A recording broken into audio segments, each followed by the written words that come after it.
This video is for the Epson WorkForce WF-7610 all-in-one printer multifunction. We are going to show how to replace ink cartridges because nobody else has a video out there as of today that we can find to show how to do it. So you go to your menu on the system first and you hit setup.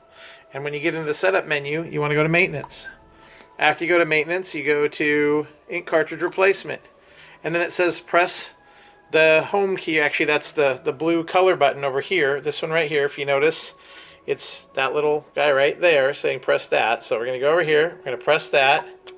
Then it says put your hands on the sides and open the scanner unit to replace. What they want you to do is they want you to grab over here, and they want you to grab over here at the same time and lift up, and look at that. So your cartridge carriage will slide across. It'll do its little happy dance or whatever you want to call it, and then it goes to a spot where it's not up under this edge.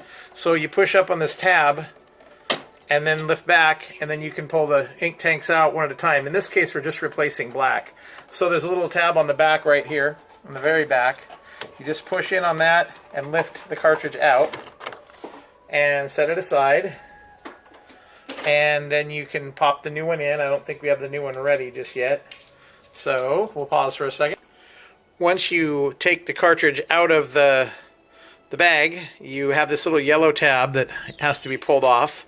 And I'm going to have my helper here pull the little yellow tab off so I can hold the camera.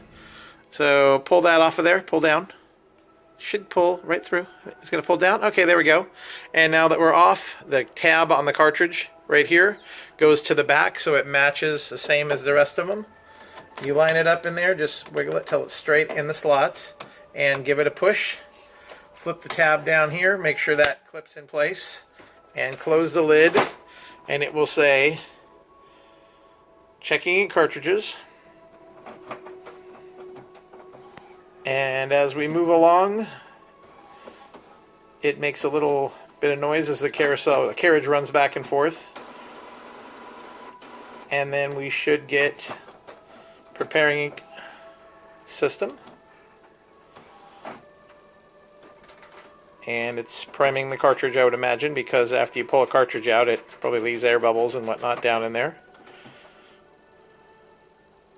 And in a second, it will go to ready.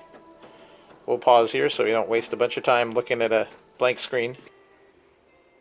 And look, it said complete, but now we have the yellow ink is low, so technically we have to go back through the same steps again to do the yellow ink if we want to fix that one too.